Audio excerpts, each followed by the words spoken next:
Ya, saya bidan Alisha Bu yang bertugas pagi ini. Ya, Ibu tadi juga sudah dilakukan anamnesa gitu ya kan, kami sudah mengisi data mediknya Ibu, kami juga sudah melakukan screening gitu ya. Memang Ibu memiliki keluhan payudaranya mengalami peradangan ya. Entah sebelah mana Bu kalau boleh tahu?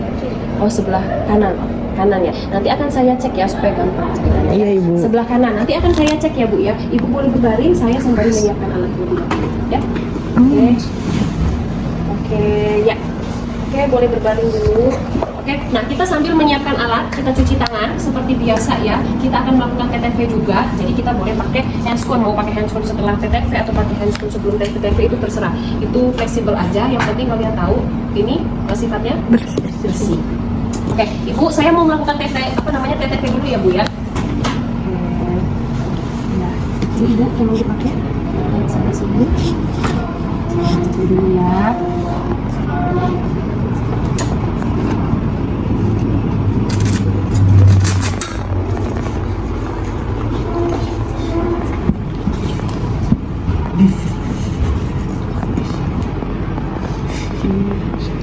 Ya sampai itu beneran ya. Ininya juga rusak nih. Oke.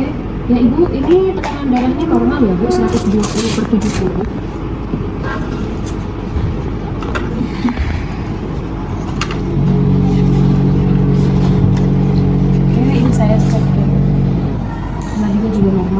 Pasarnya juga Ibu kayaknya nggak ada yang bermasalah ya. Kayak ini juga udah bunyi tadi. Oh, memang Ibu agak demam 38,5 ya, karena mungkin efek dari payudaranya. Nanti saya cek payudaranya nggak apa-apa ya Bu ya. Oke.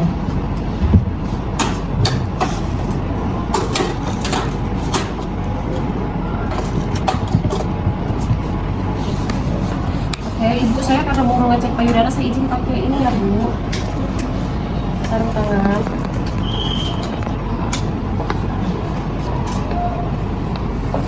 Udah pakai ini kan? Pakai Bu. Ya, tiduran dulu. Oke, maaf ya Bu, saya lihat dulu ya. Payudara sebelah mana tadi ya? Sebelah kanan. Ya Bu, dibuka ya. Oh iya, memang bengkak ya. Ini bengkak, terus dia memang warna khasnya itu kemerahan di sekitar payudara. Memang bengkak, payudara ini mengalami peradangan gitu ya. Coba saya lihat yang sebelah kiri Bu, maaf. Oh iya, yang sebelah kiri enggak ya. Yang kiri ini hanya bengkak aja, tapi enggak merah. Yang sebelah kanan berarti nanti akan kita kompres gitu ya Bu. Nanti mungkin Ibu juga bisa sambil belajar supaya di rumah itu bisa melakukan penanganan ini juga ya. Ibu lebih nyaman tiduran atau mau duduk? Ya duduk, berarti kita posisinya lebih enak duduk ya. Oke, duduk. Pasiennya tapi ceritanya agak menghadap ke begini dulu ya, dia samping dulu. Ini pasiennya ya. Oke. Ya Ibu, sebentar ya. Nah, kemudian kita pasangkan ibunya itu harus buka baju. Bu, maaf ya, nggak apa-apa, ini kan nggak ada siapa-siapa ya Bu ya. Kita buka aja bajunya ya. Ya, BH-nya juga dilepas aja ya Bu. Ya, maaf Bu, boleh pakainya dulu. Ya, saya pakaikan handuk dulu. Jangan lupa jaga privasi biar ibunya nggak kedinginan. Ya, kemudian di bagian bawah ini boleh dilepas. Ya, ini bagian bawah. Boleh dipakaikan handuk juga, takutnya nanti basah gitu. Nah ini mah pakai aja di kakinya Ibu ya. Jadi posisinya nanti seperti ini. Nah kita hanya menangani khusus yang mengalami mastitis aja. Oke, ingat tidak boleh diapa? Pijat. Tidak boleh dipijat. Jadi kita memang hanya menangani untuk meredamkan si payudara ini supaya tidak mengalami peradangan berlebihan. Ibu, ini saya ada dua air. Ini ada air hangat, ada air dingin. Air hangat ini fungsinya adalah untuk bisa memperlebar sirkulasi peredaran darahnya Ibu. Nah, kemudian nanti saya akan mengompres payudara Ibu sekitar mungkin 5-10 menit air hangat, baru nanti air dingin. Air dingin ini fungsinya adalah untuk merelaksasi Ibu supaya Ibu lebih nyaman payudaranya. Seperti itu. Ya Bu ya. Oke, kita mulai ya Bu. Nanti Ibu bisa seperti ini di rumah. Jadi kalau memang Ibu merasa lagi nyut-nyutan, silahkan pakai air hangat dulu ya Bu. Oke, maaf ya Bu ya. Nah, seperti ini. Iya, kompres semuanya. Satu payudara ini kalau bisa, tangannya sedang berhenti. Oke, air hangat dulu. Oke, ini hanya sekitar, kalau misalnya berasa udah habis panasnya, tutup lagi. Pakai air hangat lagi, ya. Jangan air hangat, air dingin, air hangat, air dingin, bukan ya. Air hangat dulu. Air hangat. Lagi. Oke. Terus air hangat lagi sampai kalian merasa payudaranya ini mulai mengendur. Biasanya kan kita kalau bengkak gitu kan, kalau pakai air hangat kan agak rileks gitulah ya, karena dia sudah mengalami vaskularisasinya, dia udah melebar pembuluh darahnya. Oke. Nah, Ibu ini sebetulnya ya Bu, kalau dia memang mengalami peradangan payudara, walaupun sakit tetap harus disusuin baiknya. Jadi Ibu kalau misalnya si ASI ini tidak dikeluarkan, nanti bisa mengalami yang namanya abses, muncul nanah di sekitar payudara, itu malah lebih sakit Bu. Jadi ini mau nggak mau, suka nggak suka, tetap harus dikeluarkan. Biasanya pasien tuh aduh sakit banget nggak mau gitu kan, biasanya ini nggak bawa bayi kan. Jadi Ibu saya ajarkan kalau Ibu nggak mau disusuin ke bayinya, sebetulnya lebih enak disusuin ke bayinya. Tapi kalau Ibu nggak mau, boleh pakai alat pompa elektrik. Ada alat pompa elektrik di rumah? Ya silahkan kalau di rumah mau pakai itu. Sekarang saya ajarkan teknik manualnya ya. Jadi ini saya punya gelas ya. Ibu tolong bantu dipegang bawahnya. Oke? Bukan, maksudnya ini. Ya. Gelasnya dipegang ya Bu ya. Nah, ini saya akan menyanggah payudara Ibu karena sakit kan, ini payudaranya harus disanggah. Oke, nanti Ibu, cara untuk memerah manual itu adalah di jam 12, jam 6 atau di jam 9 dan jam 3. Seperti itu. Jadi, silakan mau sesakit apa tetap harus kita perah ya, Bu ya. Nah, ini set ya. Nah, ini saya keluarkan dulu ya, Bu. Minimal kita keluarkan setengah supaya tidak terlalu sakit payudaranya Ibu. Aduh, bidan sakit pasti gitu deh. Iya, Bu, sabar ya. Oke, dikeluarkan juga yang bagian atas. Set. Ingat ya, jam 12, jam 6, jam 3, jam 9. Kalian udah belajar kan, pasti lebih pintar ya. Oke, ini ceritanya udah dikeluarkan. Oke, ya tuh lihat Bu, hampir setengah loh ini ya. Berarti memang mastitisnya Ibu itu karena pertama pasti bendungan dulu ya. Ya, terus Ibu biarkan sampai dia menjadi mastitis, bengkak ya Bu. Kalau sudah diperah gitu ya secara manual, baru kita rilekskan pakai air dingin. Air dingin. Iya, peras dulu. Nah, kalau udah pakai air dingin nanti yang keluar asinnya sedikit. Ya, oke, air dingin untuk merilekskan payudaranya. Ya, 2 kali aja, 5 menit gitu ya. Oke. Gimana Bu rasanya Bu? Udah agak enak kan?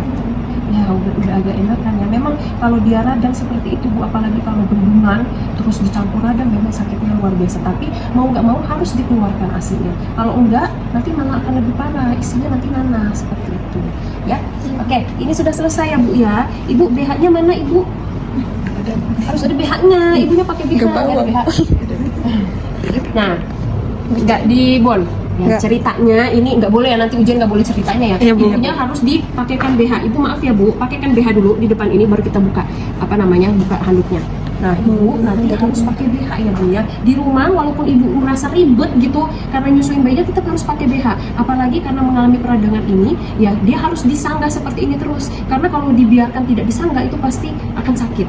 BH ini seperti perban. Kalau di thrombophlebosis femoralis seperti perban. Jadi dia untuk menyanggah atau fiksasi. Nah, pakaikan baju lagi. Oke.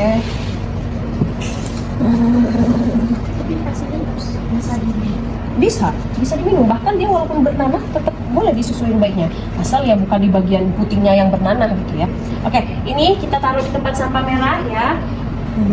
Ini saya rapikan dulu ya Bu, nanti saya akan melakukan konseling. Oke, ini pakai klorin ya, baru kita keluarkan. Oke. Ya, Ibu, saya mau melakukan konseling ya. Ya, ceritanya ibunya udah duduk atau di ruang konseling kita melakukan konseling. Ibu, ini payudaranya Ibu memang mengalami yang namanya peradangan pada payudara atau infeksi pada payudara, atau kami biasanya menyebutnya mastitis. Jadi awal mulanya si mastitis ini mungkin karena ada perlukaan pada puting susu ibunya juga bendungan ASI tidak dikeluarkan, akhirnya bisa masuklah si bakteri atau patogen ke dalam payudara Ibu sehingga mengakibatkan terjadilah si mastitis ini. Nah, Ibu, ini tetap harus wajib disusukan.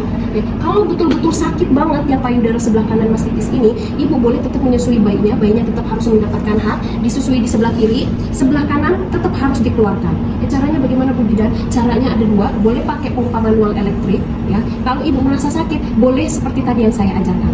Ya, jadi Ibu di rumah kompres dulu pakai air hangat untuk supaya tidak terlalu sakit. Setelah kompres dengan air hangat, baru Ibu pompa dengan pompa elektrik atau keluarkan secara manual. ya, di jam 6, jam 12, jam 3 atau jam 9 gitu ya. Terus kalau udah dikeluarkan, ibu merasa payudara ibu udah agak kosong gitu ya, nah ibu boleh kompres dengan air dingin. Itu selalu diulang setiap ibu merasa payudara ibu penuh, dan itu pasti akan selalu penuh Bu, karena suplai ASI itu selalu secara terus menerus. Kalau udah kosong pasti dia akan menyuplai dengan sendirinya. Jadi kita nggak bisa minta payudara ini berhenti untuk menyuplai ASI, nggak bisa ya Bu. Jadi memang obat dari mastitis itu harus dikeluarkan ASI. Oke?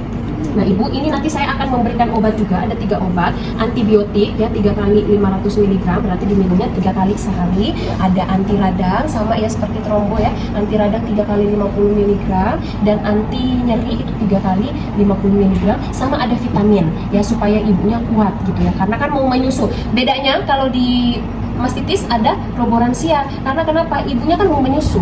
Kalau tromboflebitis nggak perlu, kalaupun dia mau minum juga nggak apa-apa. Tapi yang sangat diperlukan itu adalah ibu menyusui. Ibu tetap nutrisi harus dijaga, hidrasi juga, ibu tetap harus makan banyak, bergizi berimbang dan bervariasi, minum harus banyak, tetap sesuai dengan yang seharusnya gitu ya. Kemudian ibu nanti kunjungan ulangnya adalah 3 hari kemudian. Kalau ibu merasa payudaranya semakin sakit atau ada tanda-tanda seperti ada nanah, ibu segera datang ke fasilitas kesehatan. Ya, ibu sudah tahu kan teknik menyusui yang baik dan benar? Kemarin sudah saya ajarkan. Kalau nanti di ujian seperti itu, ibu tetap harus diterapkan. Ya, teknik menyusui yang baik dan benar. Sebelum disusui, ASINya dikeluarkan dulu supaya putih susunya tidak lecet, baru disusui bayinya. Ya, gunakan teknik menyusui yang baik dan benar supaya tidak untuk mengurangi terjadinya lecet pada payudara, gitu ya. Oke, ibu ada yang mau ditanyakan? Tidak ada. Kalau tidak ada, saya keluar dulu ya Bu. Silakan boleh beristirahat di sini, atau ibunya silakan boleh pulang Bu. Sampai berjumpa di 3 hari kemudian di konsultasi. Ya, gampang kan?